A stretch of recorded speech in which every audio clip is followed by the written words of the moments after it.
Now we will study an example for Born-Haber cycle. The example here is Born-Haber cycle of sodium chloride NaCl or any AB type monovalent ionic solid. What is monovalent ionic solid? The valency of sodium here is +1, chlorine is -1. So it comes under monovalent ionic solid. Other examples are NaBr, NaF, KCl, KBr, Ki, all these comes under monovalent ionic solids. First, this is the main important Born-Haber cycle. So here we have seen the formation of sodium chloride. First we have taken the solid sodium metal which is reacting with the gaseous chlorine nonmetal to give us sodium chloride crystals. So what happens here? A bond is formed between sodium metal and chlorine nonmetal. So whenever there is bond formation, the energy here will be released. So delta HF naught is the heat of formation of sodium chloride. Okay, heat of formation of sodium chloride or enthalpy of formation of sodium chloride. As the amount of energy released here is higher than the absorbed energy, we are using a negative sign here, minus 411 kilojoules per mole.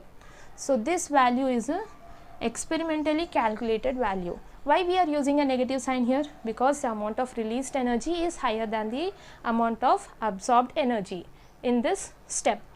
Sodium metal, gaseous chlorine, they will give us solid crystalline sodium chloride.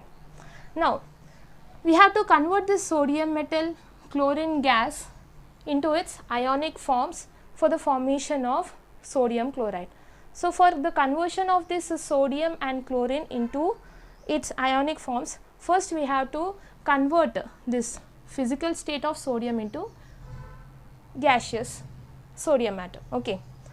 First, for this is the step 1 where we will be converting solid sodium into gaseous sodium. Here we can see the change of physical state from solid to gas. This process is called as sublimation. The changing of solid sodium to gaseous sodium is called as sublimation, and the amount of energy absorbed by this solid sodium to be converted into gaseous sodium is called as sublimation energy, and this absorbed sublimation energy is higher than the released energy. Hence we are using a positive symbol for this delta H sublimation. Okay, this is enthalpy of sublimation.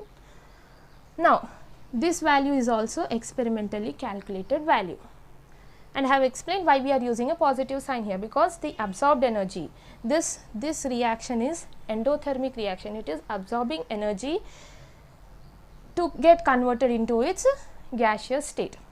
Okay. Now this is the step 1, and main thing here is whenever we have to convert a solid sodium into its ionic form, it has to undergo sublimation. Okay, and here in chlorine this will be the third step. In chlorine, this chlorine molecule, it should get dissociated into chlorine atom, and this gaseous chlorine atom later it will be converted into its chloride ionic form.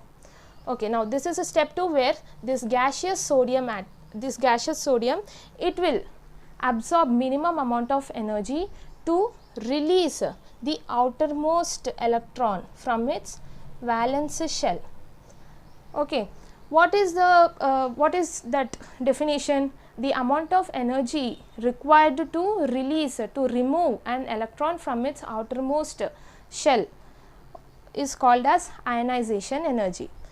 Okay, here this is delta HIE is the enthalpy of ionization energy, the amount of energy absorbed by this gaseous sodium to remove its electron from the outermost shell is called as delta HIE, enthalpy of ionization energy, or we can call it as ionization potential also.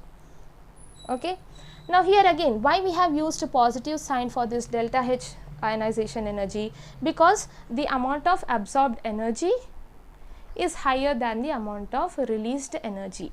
Hence, we are using a positive sign for this experimentally calculated value 502 kilojoules per mole. So, in the second step, we have converted the sodium into its ionic form. Now, in the third step, this chlorine molecule Cl2, it will be dissociated into chlorine atoms. Cl2 will be dissociated into 2 chlorine atoms, 2 individual chlorine atoms. Okay. So, what is the dissociation energy here? Enthalpy of dissociation of a chlorine molecule is 242 kilojoules per mole.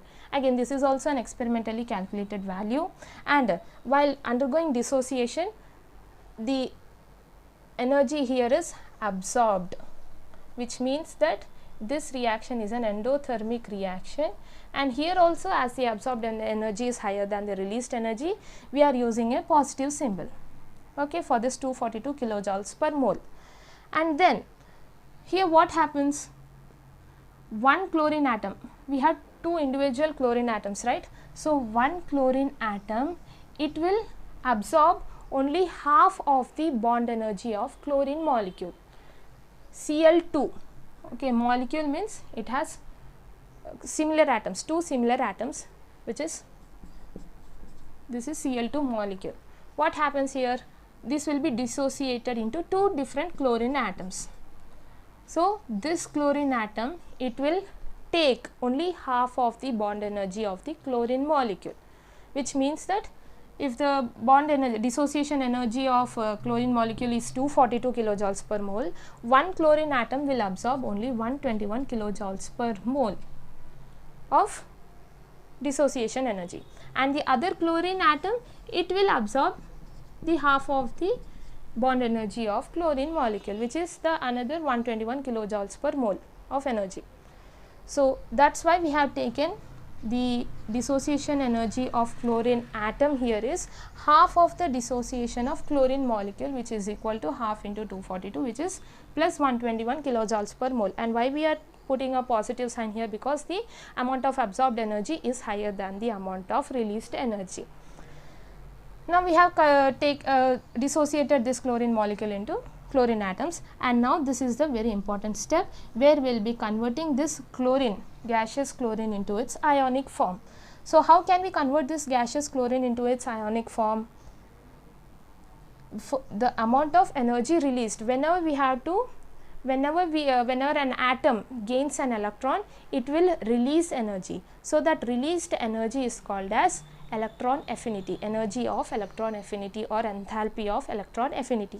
So, here this gaseous chlorine atom, it will release certain amount of energy to gain electrons,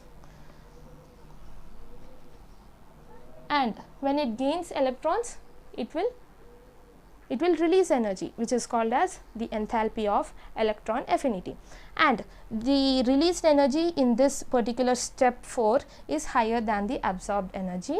Hence, we are putting a negative sign before this 355 kilojoules per mole, which is also an experimentally calculated value. Now, we have got the ionic form of sodium as well as the ionic form of chlorine, right.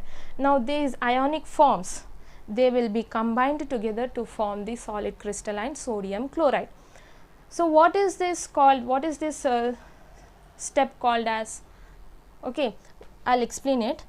The amount of energy released when 2 different ionic forms combine together to give us a solid crystalline sodium chloride, that energy is called as lattice energy. We have seen in a previous video what is lattice energy, the amount of energy released when 2 free ions combine together to form solid crystals is called as lattice energy, and this lattice energy, they cannot be experimentally calculated. Hence, 2 scientists, they have discovered this Born-Haber cycle, through which we can calculate the lattice energy. So, here I have kept a question mark because we couldn't calculate the lattice energy. Now, how can we calculate this lattice energy? For that, we have to First, keep this point in our mind. The summation of enthalpy of all the processes from step 1 to step 5 gives the heat of formation of solid crystalline sodium chloride. What does this point explain? Delta H, heat of formation of solid crystalline sodium chloride, delta HF naught of sodium chloride is equal to the summation of all the enthalpies from step 1 to step 5, which means sublimation energy, ionization energy, this one is dissociation energy, electron affinity, as well as the lattice energy. The summation of all these enthalpies from step 1 to step 5 is equal to the heat of formation of sodium chloride. So, I have written the formula here. Delta HF naught is equal to delta H sublimation plus delta H ionization energy plus half of delta H dissociation of a chlorine molecule. We can directly write 121 there, okay, plus delta H of electron affinity plus lattice energy. Now, we have to find the lattice energy. We have the values of all these terms. We have to only find the lattice energy. For that, we have to take all this delta H sublimation, i.e. delta H dissociation and electron affinity, enthalpy of electron affinity to the LHS side. So, all these positive terms, when we take them to the LHS side, they will be negative. See, U is equal to, U remains positive here, is equal to delta HF naught is also positive. We are only taking these 4 terms to the LHS side, they will be negative, minus delta H sublimation minus delta HIE minus half of delta H of dissociation energy minus delta H electron affinity. So, when we substitute all these values, we will be getting U is equal to minus 786 kilojoules per mole.